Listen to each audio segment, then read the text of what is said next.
Screen দেখতে পাচ্ছিস? হ্যাঁ দা। ঠিক আছে।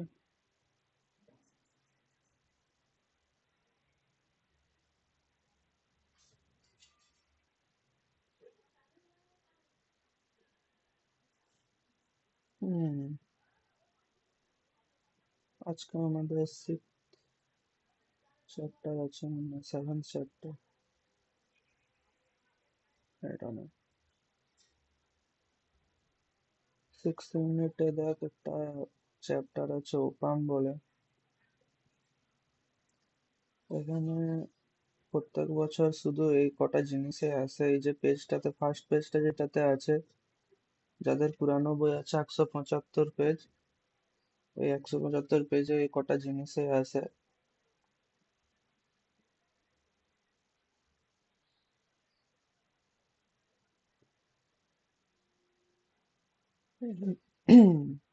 এখানে ফার্স্টেই পেয়ে যাবি ওপামের ফিচার্স আছে। এই ফিচার্স গুলো আসে, কখনো আসে আবার কনফিগারেশন, প্রত্যেকবারই প্রায় আসে। পিন কনফিগারেশন অফ 741C, আর অনেক সময় সিম্বলও দেয়, একটু এই ফিচার্স গুলোও দেয়। আর এক্সট্রা যেগুলা আছে সেগুলো আমি তোদের সাপোর্টিং এর জন্য দিয়েছি, এগুলো নিয়ে রাখবি। এগুলো বোঝার সেরকম কিছু নয়, আর বুঝতেও পারবি না, তো যতটা পারার।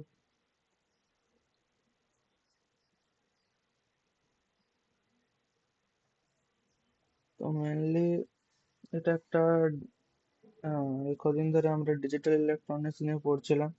তো আগে বলছিলাম যে একটা ইলেকট্রিক্যাল পার্ট আছে আর একটা ইলেকট্রনিক্স পার্ট আছে। তো এই চ্যাপ্টারটাও ইলেকট্রনিক্স এর উপরেই। এটা তোদের কাজে লাগবে না, আমাদেরও সেরকম কোনো কাজে লাগেনি। এটা বেসিক্যালি যারা ইলেকট্রনিক্স যারা পড়ে তাদেরই লাগে। ঠিক আছে। এই যে ওপ্যাম, ওপ্যামের ফুল ফর্ম হচ্ছে অপারেশনাল অ্যাম্প্লিফায়ার। ঠিক আছে, অ্যাম্প্লিফায়ার কি বলেছিলাম যে নর্মালি অ্যাম্প্লিফিকেশন যেটা হয় সাউন্ডের ক্ষেত্রে, যে সাউন্ডটাকে, নর্মাল সাউন্ডটাকে অনেকটা বাড়িয়ে দেয়। ঠিক আছে, সেটা হচ্ছে অ্যাম্প্লিফায়ারের কাজ। হ্যাঁ, খুঁজে পাইনি। হ্যাঁ, তাহলে কি বললাম, যে অ্যাম্প্লিফায়ারের কাজ হচ্ছে নর্মাল যে সাউন্ডটা থাকবে সেই সাউন্ডটাকে আরো বাড়িয়ে দেওয়া। সেটা সাউন্ডের ক্ষেত্রে হয়।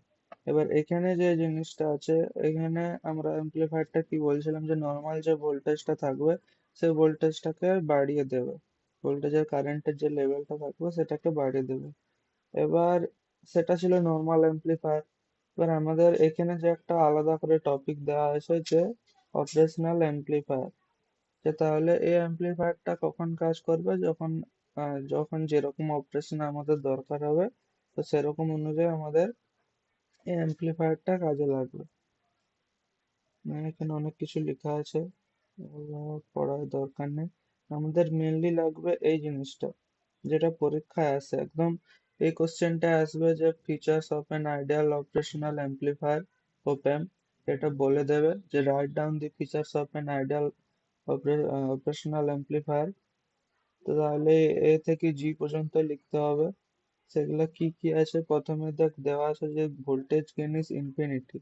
এবার ভোল্টেজ তো জানিস যে ভোল্টেজ জিনিসটা কি, যে পোটেনশিয়াল ডিফারেন্স, সেটা হচ্ছে ভোল্টেজ যে কোনো একটা কন্ডাক্টরের মাঝে, ধর কোনো একটা জায়গা নিলাম কন্ডাক্টরে, তার দুই প্রান্তের যে তোর পোটেনশিয়াল ডিফারেন্স হবে, এনার্জি যে ডিফারেন্স হবে, সেটা হচ্ছে ভোল্টেজ। এবার ভোল্টেজ বলেছে গেন। গেন মানে জিনিসটা কি, গেন মানে যেটা পায় আর কি, যেটা গ্রহণ করছে। তাহলে এখানে কি হচ্ছে, যে ভোল্টেজ এখানে পাচ্ছে, তাহলে এখানে কোথায় পাবে? এখানে আমরা কি পড়ছি, অপারেশনাল অ্যাম্প্লিফায়ার পড়ছি। তাহলে অ্যাম্প্লিফায়ারের মধ্যে যে ভোল্টেজটা এরা পাবে, সেই ভোল্টেজের পরিমাণটা কিন্তু ইনফিনিটি। ঠিক আছে, তাহলে ওটাই লেখা আছে যে AV is equal to infinity. এবার এভি কেন লেখা আছে, এটা পরে বলা হয়েছে, এটা এভারেজ হিসাবে বলার জন্য। এভি যে এভারেজ ভোল্টেজ এখানে বলার জন্য, এখানে আমরা নর্মালি ভোল্টেজ গেইন পড়ছি। তো এখানে এভারেজ ভোল্টেজ গেইন এখানে হয় নর্মালি। পুরাপুরি ভোল্টেজটা তো আর হবে না, যে এভারেজ ভোল্টেজ যে গেইনটা সেটা ইনফিনিটি হবে। এটা হয়ে গেল ফার্স্ট পয়েন্ট। সেকেন্ড পয়েন্ট আছে, দেখ দি ইনপুট ইম্পিডেন্স ইজ ইনফিনিটি। এবার ইম্পিডেন্স জিনিসটা কি একবারও বলেছিলাম তোদেরকে? কেউ একজন রিপ্লাই কর। না মনে হয় না। আচ্ছা, ইম্পিডেন্স জিনিসটা কি? আমরা নর্মালি রেজিস্ট্যান্স পড়েছি, যে বাধা, যে হচ্ছে কোনো কন্ডাক্টরের মধ্যে দিয়ে যদি কারেন্ট ফ্লো করে তাহলে হচ্ছে তাকে যে বাধাটা দেবে সেটা রেজিস্ট্যান্স ছিল। সেমনি ইন্ডাকটেন্সের জন্য আমরা পড়েছিলাম যে ইন্ডাক্টরের ক্ষেত্রে যে চেঞ্জেবল কারেন্টটাকে বাধা দেবে সেটা ইন্ডাকটেন্স ছিল। ক্যাপাসিটেন্সের ক্ষেত্রেও ছিল যে ওখানে নর্মালি চার্জকে স্টোর করে রাখবে বা চার্জ যে স্টোর করবে সেটা তো ফুললি এফেক্টিভ হয় না, সবকিছুতেই বাধা থাকবে। তো ক্যাপাসিটেন্সের মধ্যেও ওখানেও একটা বাধা থাকবে। এবার রেজিস্ট্যান্স হলো রেজিস্টারের বাধা। ইন্ডাকটেন্সের ক্ষেত্রেও একটা বাধা হয়, সেটাকে বলা হয় ইন্ডাকটিভ ইন্ডাকটেন্স, ঠিক আছে? ওখানে যে ইন্ডাক্টরের ক্ষেত্রে যে বাধাটা হয় সেক্ষেত্রে তাকে বলে ইন্ডাকটিভ ইন্ডাকটেন্স। আর ক্যাপাসিটরের মধ্যে যে বাধাটা দেখা যায় সেটা বলা হয় ক্যাপাসিটিভ ক্যাপাসিটেন্স, ঠিক আছে? তাহলে এই তিনটা কম্পোনেন্টস আমরা পড়েছিলাম, রেজিস্ট্যান্স, ক্যাপাসিটেন্স আর ইন্ডাকটেন্স। সরি, ক্যাপাসিটর, ইন্ডাক্টর আর রেজিস্টার, এগুলো কম্পোনেন্ট গুলো ছিল। আর তাদের ধর্মগুলো ছিল রেজিস্ট্যান্স, ক্যাপাসিটেন্স আর ইন্ডাকটেন্স। এবারে এই তিনটা কম্পোনেন্টেরই বাধা হয়। রেজিস্ট্যান্স তো নিজেই একটা বাধা, ক্যাপাসিটেন্স আর ইন্ডাকটেন্স এই দুটাও হচ্ছে বাধা ধরা হয়। কেন ধরা হয়? যখন কোনো একটা সার্কিট, ধর এটা একটা সার্কিট, এখানে সার্কিটে কিন্তু আমরা দেখতে পাচ্ছি না, এখানে কোনো সিম্বল আমরা দেখতে পাইনি, না রেজিস্ট্যান্সের সিম্বল দেখতে পাচ্ছি, না ইন্ডাক্টরের সিম্বল, না ক্যাপাসিটরের। তবে কি আমরা জানি যে ইলেকট্রিক্যালের প্রত্যেকটা লোডে কিন্তু সমান আর এল সি, মানে রেজিস্ট্যান্স, ক্যাপাসিটেন্স আর ইন্ডাকটেন্স, এই তিনটারই কিন্তু রেজিস্ট্যান্স একত্রে মিলে থাকে। এবার আমরা তো আলাদা আলাদা করে পড়লাম যে রেজিস্ট্যান্স একলা যেটা হয় সেটা রেজিস্ট্যান্স হচ্ছে নিজে রেজিস্ট্যান্স, ক্যাপাসিটরের জন্য ক্যাপাসিটিভ ক্যাপাসিটেন্স, ইন্ডাক্টরের জন্য ইন্ডাকটিভ ইন্ডাকটেন্স। এই তিনটাকে মিলে কি একটা নাম আছে? হ্যাঁ, আছে। এই তিনটাকে মিলিয়ে যে রেজিস্ট্যান্সটা উৎপন্ন হয় সেটা হচ্ছে ইম্পিডেন্স, তাকে ইম্পিডেন্স বলা হয়, যেটাকে জেড সিম্বল দ্বারা প্রকাশ করা হয়। দেখ জেড দেওয়া আছে এখানে, কি কোথাও আমার এটা আছে, দাঁড়াতো একটু, এখানে আমি খুঁজে পাচ্ছি না।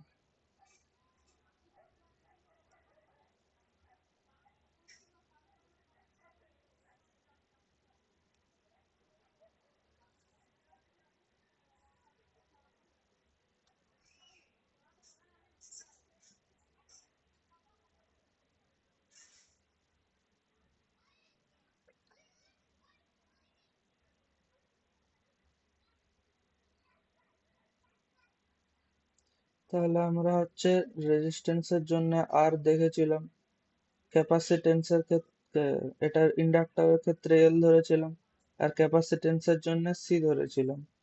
এগুলো আমরা কি সিম্বল গুলো দেখেছিলাম। তাহলে রেজিস্ট্যান্সের জন্য যে মানে বাধাটা সেটাকে আমরা রেজিস্ট্যান্স আর দ্বারা রিপ্রেজেন্ট করি। এবার ইন্ডাক্টরের ক্ষেত্রে যেটা হয় আমরা সেটাকে এল দ্বারা সিম্বলাইজ করি।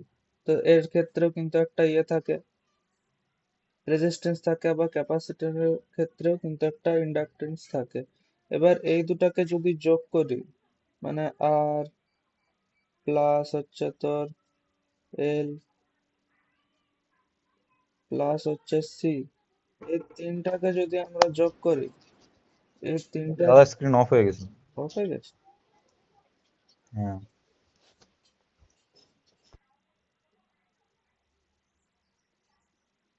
দেখাচ্ছে এখন?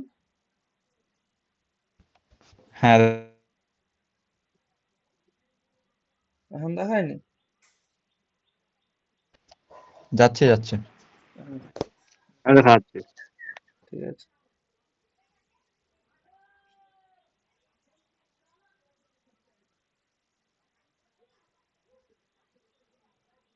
তাহলে হচ্ছে কি বললাম, যে দুটার ক্ষেত্রে যদি এই তিনটাকে যদি আমরা যোগ করি তাহলে সেটা হবে জেড। এটাকে আমরা হচ্ছে ইম্পিডেন্স বলি। তাহলে ইম্পিডেন্স জিনিসটা কি? ইম্পিডেন্স হচ্ছে রেজিস্ট্যান্স। কে অ্যাড হচ্ছে?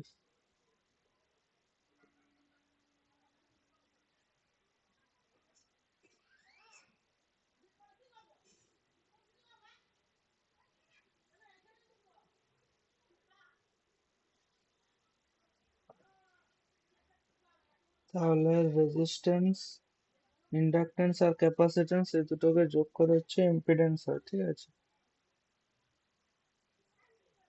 সেটা হচ্ছে ইম্পিডেন্স। তাহলে ইম্পিডেন্সের ইনপুট যে ইম্পিডেন্সটা হবে, এবার ইনপুট জিনিসটা কি? ইনপুট মানে যেটা আমরা দিচ্ছি, আউটপুট যেটা কি হয়, যেটা আমরা পাই। তাহলে ইনপুট যে ইম্পিডেন্সটা হবে, এবার ধর এখানে বলা হয়েছে যে ভোল্টেজ গেইন, মানে এখানে আমরা ভোল্টেজ দিচ্ছি। তাহলে যখন আমরা সোর্স দিচ্ছি, ভোল্টেজ দিচ্ছি, এবার দেওয়ার সময়ও রেজিস্ট্যান্স কাজ করবে।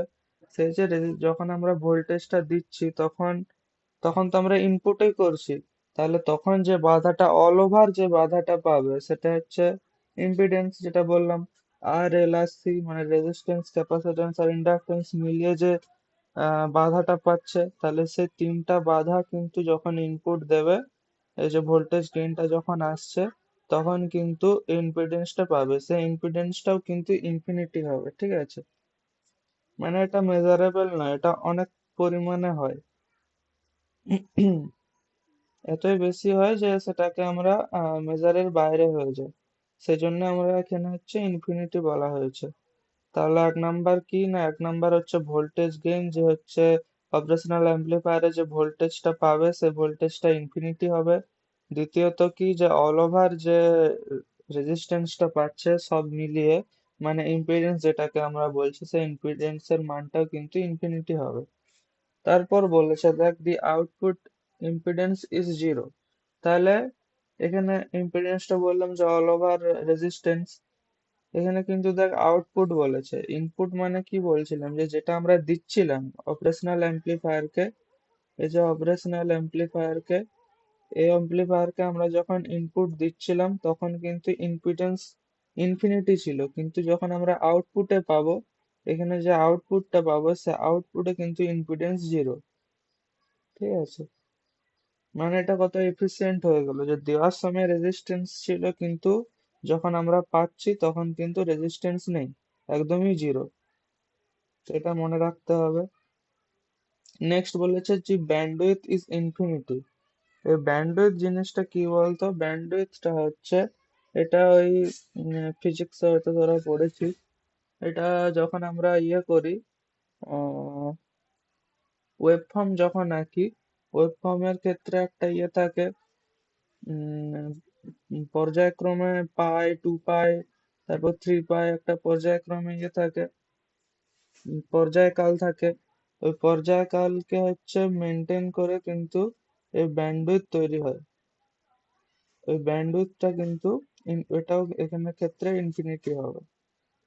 নেক্সট দেওয়া আছে দেখ, common mode rejection ratio is infinity. এখানে common common mode rejection ratio যেটা বলেছে, সেটা এখানে দেখ, অপারেশনাল অ্যাম্প্লিফায়ারে কিন্তু আমরা দুটা ইনপুট দেই, ঠিক আছে? একটা ইনভার্টিং ইনপুট আর একটা নন ইনভার্টিং ইনপুট।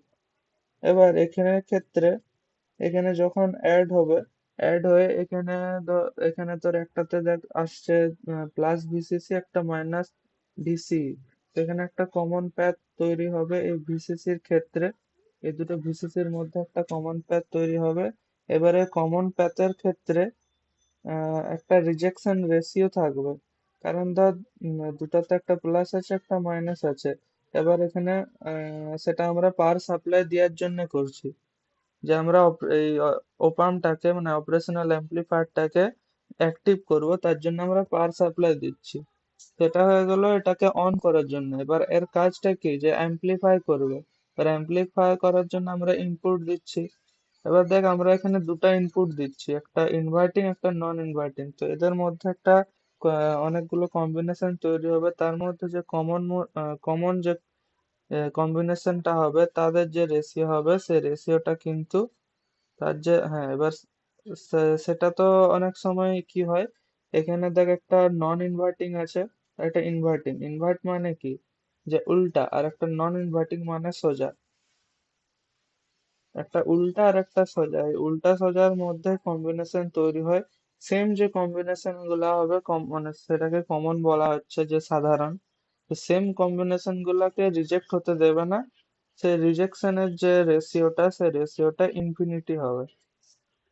তারপর বলেছে যে যে slew ratio of infinity, ratio, slew rate, যে এর যে ইয়েটা হবে আর কি, যে অপারেশনাল যে ফিচার্সটা হবে, তার যে স্লো রেটটা হবে, সেই স্লো রেটটা ইনফিনিটি হবে। আর বলছে power supply rejection ratio is zero, যে এখানে যে আমরা পাওয়ার সাপ্লাই দিব, সে পাওয়ার সাপ্লাই যে রিজেকশনটা হবে, সেই রিজেকশনটা জিরো হয়ে যাবে। মানে কারণ যদি আমি এখানে যদি সাপ্লাই যদি বন্ধ করে দেই, তাহলে তো এ তো কাজ করাই বন্ধ করে দিবে। যদি সাপ্লাই অন থাকে তাহলে কাজ করতে থাকবে। তাহলে সেটাই বলে যে সাপ্লাই রিজেকশন রেশিও কিন্তু জিরো। এখানে যদি ভ্যালু থাকতো তাহলে কিন্তু এখানে সাপ্লাই পেত না। এখানে জিরো আছে মানে তাহলে সমান বরাবর সাপ্লাই পেতে থাকবে।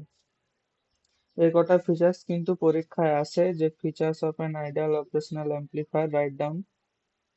ঠিক আছে, তো এই এ থেকে জি পর্যন্ত পয়েন্ট গুলা কিন্তু লিখতে হয়। তাহলে এটা আসলে এটা করে নিস। নেক্সট যেটা আছে দেখ, পিন কনফিগারেশন, এটাও আছে এই পুরা চ্যাপ্টারে। শুধু এই কটাই আছে, বাকিগুলো মাঝে মধ্যে দিয়ে দেয়। সেটা ওই যারা কোশ্চেন করে, মানে বেশিরভাগ তো কলেজের স্যাররাই কোশ্চেন করে। এবার কোনো স্যারের মাথায় যদি মনে হয় যে না আমি একটু আলাদা করব, তখন ওই আলাদা দিক থেকে দেয়। না হলে নর্মালি কিন্তু এই 1 2 3 4 এই চারটা জিনিস থেকেই দেয়, এই চ্যাপ্টার থেকে। বাকি কিন্তু দেয় না। তাহলে নেক্সট জিনিস যেটা আছে আমাদের, পিন কনফিগারেশন অফ 74IC। তো এখানে নামটা এখানে এরকমই কেন হয়েছে? নর্মালি আমরা এইটা, হ্যাঁ এবার যেটা বলছিলাম, অপারেশনাল অ্যাম্পলিফায়ারের সিম্বলটা কিন্তু এইটা। ঠিক আছে, এই যে ত্রিভুজ করে, এই ত্রিভুজটাকে তোরা ইয়েতে কি পড়েছিস, আইটি তে কি পড়েছিস, গেট একটা পড়েছিস না?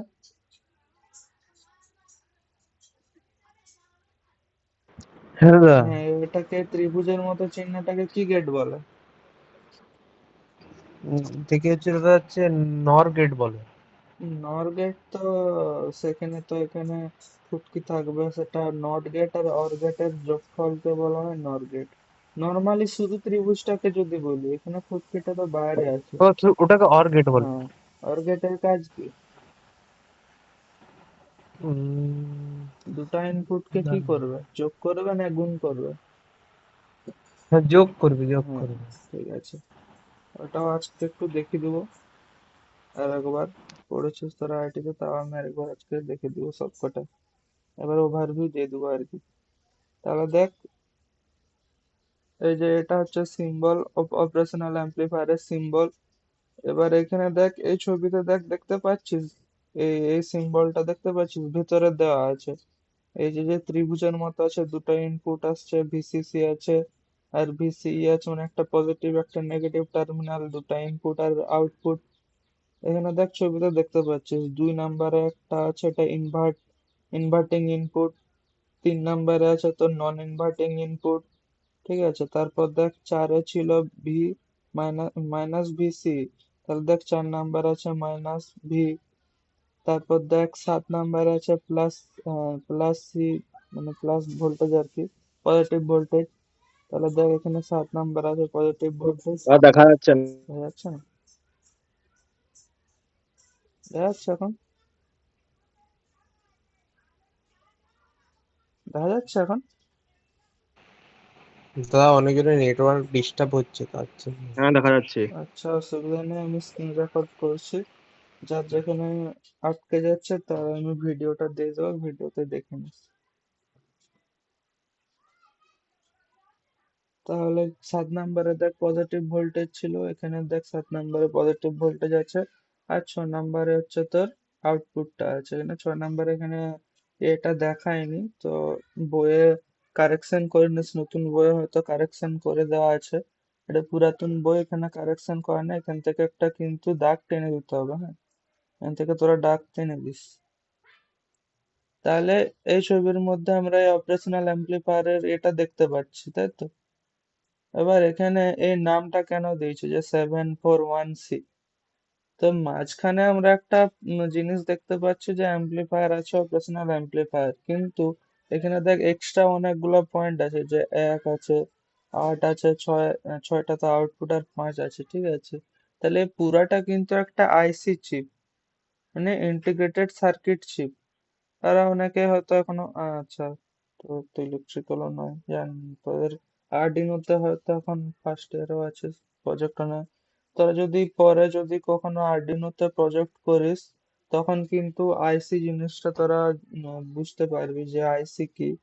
আইসি এক ধরনের ইন্টিগ্রেটেড চিপ হয়, যেটা হচ্ছে ধর কোন একটা সিরিয়াল কমিউনিকেটেড কাজ করা হয়, তো তার জন্য আমরা প্রজেক্ট করি। সেই প্রজেক্টে একটা ব্রেন থাকে, মানে কন্ট্রোলার থাকে, যে ব্রেন দিয়ে ওই কাজটাকে করানো হয়।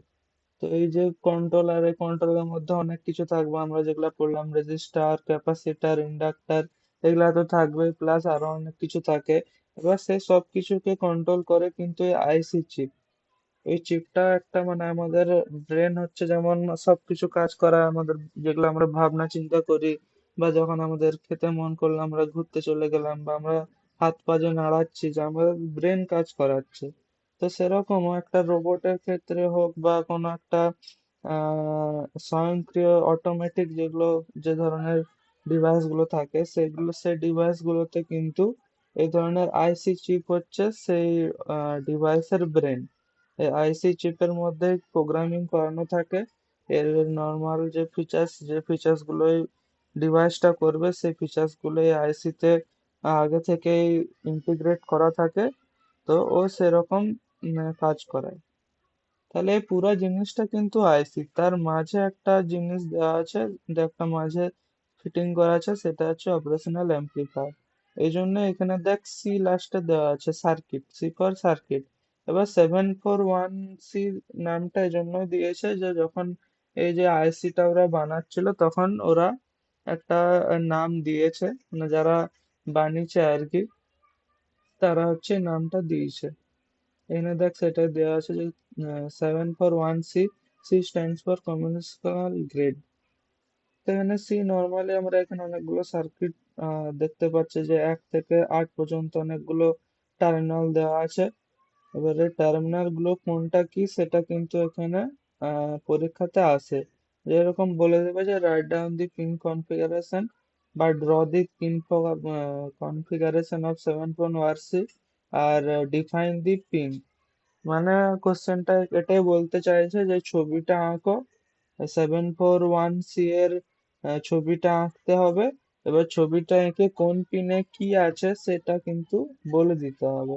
তাহলে প্রথমে একদম বড় করে ধর, এটা যদি তোদের পুরো পেজটা যদি তোদের খাতা হয়, পরীক্ষার খাতা হয়, তাহলে প্রথমে এই ছবিটা আঁকলি, বড় করে ছবিটা আঁকবি একদম সুন্দর করে, পেন্সিলে আঁকলি, স্কেল পেন্সিলে আঁকলি, সুন্দর করে 1 থেকে 8 পর্যন্ত এঁকে দিলি, ভিতরে যেরকম আছে সব এঁকে দিলি। তারপরে একদম নিচে, ছবিটার একদম নিচে কিন্তু এগুলা লিখতে হবে, যে পিন নাম্বারে আছে অফসেট নাল। অফসেট নাল জিনিসটা কি? যে অফসেট নাল মানে কি? যে কিছুই নেই। নাল মানে বলা চলে যে কিছুই নেই। জিরো তাও একটা ভ্যালু। জিরো মানে আমরা জানি কিছু নয়, কিন্তু জিরোর অনেক মাহাত্ম্য আছে। এই অফসেট নাল যে জায়গাটা, এখানে কিন্তু জিরো থাকবে না, যে কোনো ভ্যালুই থাকবে না, এটা এখানে কোনো সাথে কোনো কিছুই কানেকশন নেই।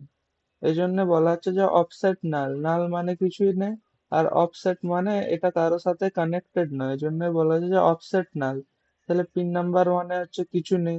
এবার 2 নম্বরে দেখ, আমাদের এই ছবিতে ছিল যে ইনভার্টিং ইনপুট ছিল, তো সেটা আমরা লিখে দেখ, ওটাই লিখে দিচ্ছি যে 2 নম্বর পিনে ইনভার্টিং ইনপুট আছে। 3 নম্বরে দেখছি নন ইনভার্টিং ইনপুট, তাহলে পিন নাম্বারে ওটাই লিখবো যে নন ইনভার্টিং ইনপুট। তারপর 4 নম্বরে দেখ, আমাদের এখানে ছিল দেখ নেগেটিভ ছিল, এখানে এই ছবিতে দেখা যাচ্ছে যে নেগেটিভ ছিল, ভোল্টেজ, নেগেটিভ ভোল্টেজ ছিল। তো সেটা এখানে দেখ দেওয়া আছে। 4 নম্বরে দেখ -V, মানে নেগেটিভ ভোল্টেজ। তারপর 5 নম্বরেও এখানে আমরা দেখতে পাচ্ছি যে কোনো কিছুর সাথে কানেক্টেড নেই, কানেকশন করা নেই, তাহলে এটাও 1 নম্বরের মতো অফসেট নাল হবে, ঠিক আছে?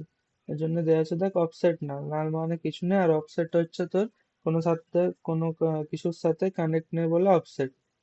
তারপর 6 নাম্বারে দেখ এখানে ইয়ে বললাম, যেটা কানেক্ট করে নিবি পেন দিয়ে তোরা তোদের বইতে, তো এটা হচ্ছে কানেক্ট করে নিস। তো এটা আউটপুটটা ছিল দেখ 6 নাম্বারে যে দাগ করাই আছে, 6 নাম্বার, 6 নাম্বারে আউটপুট ছিল, এই জন্য আউটপুট। 7 নাম্বারে কি ছিল, 7 নাম্বারে পজিটিভ ভোল্টেজ ছিল, যে ছবিতে পজিটিভ ভোল্টেজ ছিল, এই ছবিতেও দেখা যাচ্ছে যে পজিটিভ ভোল্টেজ ছিল। তাহলে পিন 7 নাম্বারে লিখে দেবো +V। আর 8 হচ্ছে এনসি মানে নট কানেক্টেড। এই 8 নাম্বারটা অফসেট নাল কেন বললাম না, কারণ এটাও তো 1 আর 5-এর মতো কোনো কিছুর সাথে কানেকশন করা নেই, তাহলে সেটা অফসেট নাল বলতে পারতাম, কিন্তু সেটা বলিনি কারণ এখানে নট কানেক্টেড এই জন্য দিচ্ছে যে নর্মালি আমরা এখানে অপারেশনাল অ্যাম্পলিফায়ার পড়ছি, তাই তো? তার জন্য আমরা অপারেশনাল অ্যাম্পলিফায়ারের যে সমস্ত টার্মিনাল সেগুলো আমরা পড়ছি। এবার এই 8 নাম্বার যে পিনটা, এই 8 নাম্বার পিনটা কিন্তু সবসময় যে 1 আর 5-এর মতো কোনো সাথে সবসময় কানেক্ট হবে না সেরকম নয়। যখন আমাদের কাজে লাগবে তখন আমরা কিন্তু 8 নাম্বারে কিন্তু কানেক্ট করি। এটা যখন যার যেরকম প্রয়োজন হয়, ধর কেউ প্রজেক্ট করছে, তার হয়তো আরো কিছু ফিচার্স দরকার, এই এই আইসি থেকে অন্য ফিচার্স দরকার। এত খালি অপারেশনাল অ্যাম্পলিফায়ারে কাজ করছে, এছাড়াও এই অপারেশনাল অ্যাম্পলিফায়ারে আরো কিছু ফিচার্স আছে, সেই ফিচার্সকে অ্যাক্টিভ করার জন্য 8 নাম্বারের পিনে কিন্তু কানেক্ট করা হয়। 8-এর সাথে ধর 8-এর সাথে 3-এ জয়েন করলো, ঠিক আছে, তখন একটা আলাদা ফিচার্স হয়ে যাবে, তখন আলাদা করে। এবার এর তো চিপটা তো ইন্টিগ্রেটেড আছে, মানে এটা তো ঢালাই সিস্টেম থাকে, যে এটাকে তো আর খোলা পড়া সিস্টেম নয়, যে হচ্ছে ফোল্ডেবল খুলে দিলাম দিয়ে ভিতরে সোল্ডারিং করে দিলাম, এরকম নয়।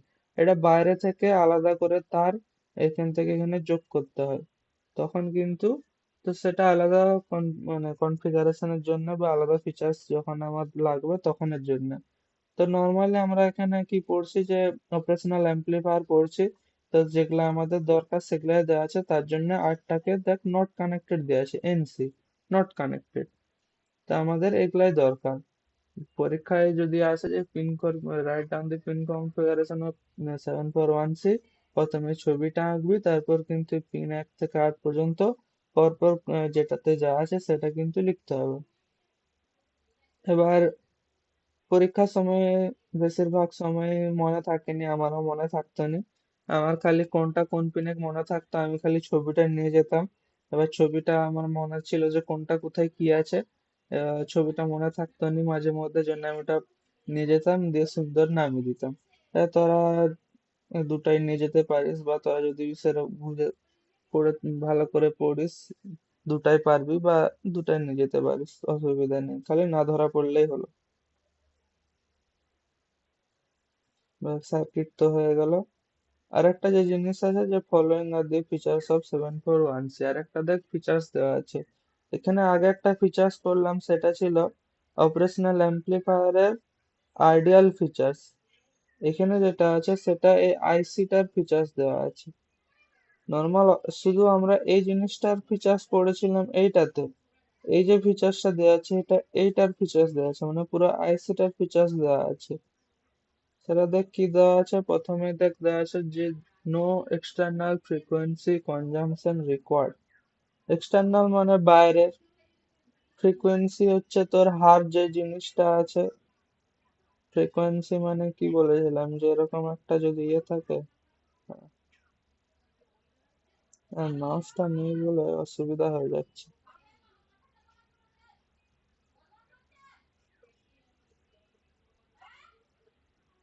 এরকম যদি হয় তাহলে ওয়েব ফর্মটা এরকম হতো। এই যে ওয়েব ফর্মটা আছে, এখানে কি ছিল, এখানে তোর পাই ছিল, এখানে 2 পাই ছিল, এখানে 3 পাই ছিল, এটা হচ্ছে তোর পাই বাই 2, পাই বাই 2, এটা পাই ছিল। তো এই যে ওয়েব ফর্মটা, এই ওয়েব ফর্মে হচ্ছে যে তোর কত সেকেন্ডে একটা ফুল ওয়েব ফর্ম কাজ করছে, যে ফুল ওয়েব ফর্ম কি, যে এই এতটা, কারণ একবার পজিটিভ আর একবার নেগেটিভ, এই যে দুটা, তাহলে এই দুটাকে যদি যোগ করি তাহলে তো একটা গোল হয়ে যাবে, 360 ডিগ্রি হয়ে যাবে, যে একটা পজিটিভে আছে আর একটা নেগেটিভ আছে, এই দুটাকে যদি যোগ করি, যদি এদিকে করে দিই তাহলে একটা গোল হবে, মানে 360 ডিগ্রি হবে। তাহলে এই 360 ডিগ্রি যেটা যদি ইয়ে হচ্ছে, ভেরিফাই হচ্ছে, তখনই কিন্তু একটা ফুল ওয়েভ ফর্ম হচ্ছে। এবারে যে ওয়েভ ফর্মটা, এই যে ফুল ওয়েভ ফর্ম আমাদের কারেন্টের ক্ষেত্রে কত হয়, 50 হার্জ হয়। 50 হার্জ, এই যে এই যে 50 হার্জ মানে, এই যে 50 হার্জ মানে কি বোঝাচ্ছে, যে এই যে ফুল যেটা হচ্ছে যে 360, মানে যে এই যে উপরে উঠে যে নিচে নামলো, এরকম 50 বার হয় 1 সেকেন্ডে। আমরা হচ্ছে 1 সেকেন্ড যে টাইম, 1 সেকেন্ডে কিন্তু এরকম উপর নিচে, মানে এ উঠে এ নামলো, এতটা কিন্তু 50 বার হয়। তবে হচ্ছে সেটা হচ্ছে 50 হার্জ। তাহলে এটা হচ্ছে তোর হার্জ জিনিসটা এখান থেকে আসছে, বুঝা গেল? তাহলে যে ওটা হচ্ছে ফ্রিকোয়েন্সি, যে কত সেকেন্ডে কতগুলা ফুল ওয়েভ ফর্ম হচ্ছে, সেটা হচ্ছে ফ্রিকোয়েন্সি। তাহলে বলছে যে no external frequency consumption required. তাহলে বাইরে থেকে আলাদা করে ফ্রিকোয়েন্সি কনজাম্পশন কিন্তু দরকার হয়নি এখানে। বাইরে থেকে আমরা এখানে কোনো ফ্রিকোয়েন্সি দিবনি, এর মধ্যে ফ্রিকোয়েন্সি জেনারেট হবে, ঠিক আছে। নেক্সট আছে দেখ, শর্ট সার্কিট প্রোটেকশন। এবার প্রত্যেকটা কম্পোনেন্টস এর ক্ষেত্রে আমাদের জানি যে আমাদের ইলেকট্রিক্যালে কোনো না কোনো ইয়ের ক্ষেত্রে শর্ট সার্কিট হতেই পারে। যদি ধর সকালের ক্ষেত্রে কি বলেছিলাম, যে সেই সময়টাতে লোড কম থাকে, প্রায় সবার বাড়িতেই লোড একদম নাই বললেই চলে, তো তখন একদম যে সাবস্টেশন থেকে যে ভোল্টেজ আর কারেন্ট আসে সেটা একদম পিক পরিমাণে থাকে, একদম বেশি থাকে। তখন হচ্ছে তোর কানেকশনের যদি ডিস্টার্ব থাকে, যদি প্রবলেম থাকে, তাহলে এখানে শর্ট সার্কিট হতে পারে, ওভার ভোল্টেজের জন্য শর্ট সার্কিট হতে পারে। বা ডাস্টের ক্ষেত্রে, বা বর্ষাকালে কি হয়, বাষ্প জমে সার্কিটের মধ্যে তোর হচ্ছে শর্ট সার্কিট হয়ে যায়। তো এই যে আইসিটা কিন্তু শর্ট সার্কিট প্রোটেকশন কেন, কারণ কি বললাম যে এই যে এই আইসিটা ঢালাই সিস্টেম করা থাকে, বাট এখানের মধ্যে কোনো ময়েশ্চারও ঢুকতে পারবে না, মানে বাষ্প ঢুকতে পারবে না, তাহলে শর্ট সার্কিট হওয়ার কোনো চান্স নেই। আর এই যে পিনগুলো আছে, পিনগুলো নির্দিষ্ট দূরত্বে সেট করা আছে, যাতে এর সাথে এর কোনো কানেকশন হবে না, তাহলে শর্ট সার্কিটের কোনো প্রশ্নই উঠেনি, ঠিক আছে। তাহলে কিন্তু এটা শর্ট সার্কিট, এটা প্রোটেকশন থাকে। 3 নম্বরে কি আছে, যে অফসেট নাল ক্যাপাবিলিটি। এখানে কিন্তু অফসেট নাল দেওয়া হয়েছে, যদি বলছিলাম দুটো জায়গাতে 1 আর 5-এ অফসেট নাল দেওয়া আছে, যে এটাতে হচ্ছে যে নর্মালি কোনো কানেকশন করা থাকবে না, তো এখানে অফসেট নাল দেওয়া আছে, ওটাই বলছে। 4 নম্বর আছে দেখ, large common mode differential voltage ranges. মানে বলছে লার্জ মানে অনেক বড়, কমন মোড মানে নর্মাল যে মোডে থাকবে। ধর এখানে ইনভার্টিং ইনপুট আর নন ইনভার্টিং ইনপুট দেওয়া হলো, নর্মালি আমার পজিটিভ আর নেগেটিভ ভোল্টেজ এখানে সাপ্লাই দিচ্ছি, তাহলে তখন সেটা কমন মোডে থাকবে। যখনই আমরা ইনপুট দিব তখনই কিন্তু এটা অপারেশনাল অ্যাম্পলিফায়ার হিসেবে কাজ করবে। যদি আমরা ইনপুট না দেই, নর্মালি যদি পাওয়ার দেই, তাহলে সেটা এটা যে কমন মোডে থাকবে। সে যে কমন মোডে কিন্তু এর যে ভোল্টেজ থাকবে, এর ভোল্টেজের কিন্তু অনেক ডিফারেন্স কিন্তু আসবে, ঠিক আছে, ওটাই বলা হয়েছে। তারপর বলেছে লো পাওয়ার কনজাম্পশন। এই যে অপারেশনাল অ্যাম্পলিফায়ারটা, যে এই চিপটা একদম খুবই কম পাওয়ার কনজাম করে, একদম খুবই কম, মানে এটাতে কোনো লস বেশি হবে নি। আইসি তো আইসি একদম ছোট ছোট হয়, তো ওটা একদমই কম।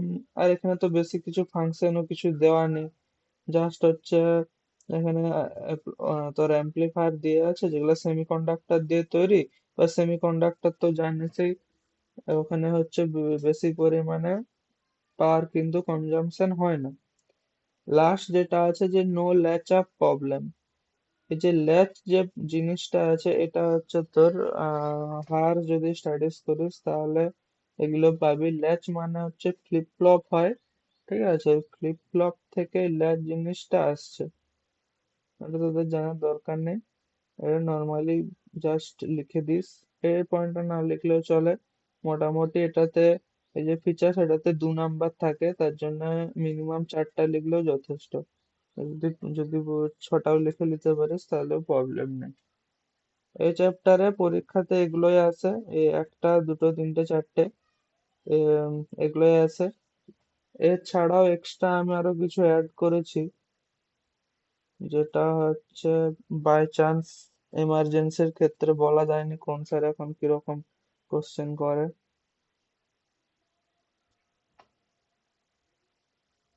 এটা দেখ ফিচার্সটা ওটাই পড়াচ্ছিলাম যে এক্সাম নট আইডিয়াল ক্যারেক্টারিস্টিক্স। এটা হচ্ছে তোর পিন কনফিগারেশন। এখানে দেখ ছবিটা ভালোভাবে দেওয়া আছে। 1 নম্বরে অফসেট নাল, 5 নম্বরে অফসেট নাল, 2 নম্বরে ছিল ইনভার্টিং ইনপুট, 3 নম্বরে নন ইনভার্টিং ইনপুট। দেখ এটা হচ্ছে তোর, এটা অপারেশনাল অ্যাম্পলিফায়ারটা, এখানে একটা ইনপুট গেল, এখান থেকে একটা ইনপুট গেল। এবার নিচ থেকে ছিল, নিচ থেকে নেগেটিভ ছিল, যে 4 নম্বরের নিচ থেকে নেগেটিভ ছিল। আবার উপর থেকে দেখ, এই উপর থেকে আরো পজিটিভ হয়ে গেল, যে দেখ ভি প্লাস পজিটিভ হয়ে গেল। আর এখানে দেখ 6 নম্বরে আউটপুট ছিল। এই ছবিটা একদম ঠিকঠাক আছে। ওই ছবিটাতে দেখ, এটাতে কিন্তু এটা দেয়া ছিল না, এটা দেখ এখানে ভালো করে দেওয়া আছে। আর 8 নম্বর হচ্ছে নট কানেক্টেড। এখানে দেখ এটা দেওয়া আছে যে P নাম্বার 2-এ কি, যে signal share gate flip flop. এই যে ফ্লিপ, যে জিনিসটা বলছিলাম যে ফ্লিপ ফ্লপ জিনিসটা, এখানে কিন্তু যে ফ্লিপ ফ্লপ হয়, এটা জানার দরকার নেই। 3 নম্বরে দেখ নন ইনভার্টিং ইনপুট, 6 নম্বরে আউটপুট, আর 7 আর 4 হচ্ছে পাওয়ার সাপ্লাই। এগুলো তোদের এক্সট্রা যে জিনিস তোদের বইও আছে, বইয়ে অনেক কমপ্লিকেটেড করে দেওয়া আছে, সেগুলো তো করার দরকার নেই। এগুলো এখানে যেটা দেওয়া আছে, যদি বাই এনি চান্স যদি এরকম আসে কিছু, ভার্চুয়াল গ্রাউন্ড অ্যান্ড অফসেট নাল ব্যাপারে কনসেপ্ট দাও, তখন কিন্তু এগুলো লিখতে হবে। নর্মালি আসেনি, তাও যদি দিয়ে দেয় তার জন্য দিয়ে রাখলাম। ইনভার্টিং অ্যাম্পলিফায়ার সার্কিট বলতে পারে যে ইনভার্টিং অ্যাম্পলিফায়ার সার্কিট ছবি এঁকে দেখাও। এবার ইনভার্টিং যেটা বলছিলাম, সেটাতে কিরকম ছিল, সেটাতে দেখ এই যে ইনভার্টিং এখানে ছিল, ইনভার্টিং, এটাও ইনভার্টিং, দুটো ইনভার্টিং এ ছিল। একটা ছিল কি নন ছিল, একটা একটা ইনভার্টিং এ ছিল আর একটা নন ইনভার্টিং ছিল। ঠিক আছে, তো সেটাই দুটা দুটা ইনপুটে কিন্তু ইনভার্ট। এবার দুটা ইনপুটে ইনভার্ট হলো, এখানে বলছে ইনভার্টিং অ্যাম্পলিফায়ার মোড। দেখ এটা ছিল ইনভার্টিং, এটা নন ছিল, তাহলে ইনভার্টিং কোনটা, এইটা। তাহলে এখান থেকে দেখ ডাইরেক্টলি আউটপুটের সাথে কানেক্ট করে দিয়েছে, সেটা হচ্ছে ইনভার্টিং অ্যাম্পলিফায়ার মোড।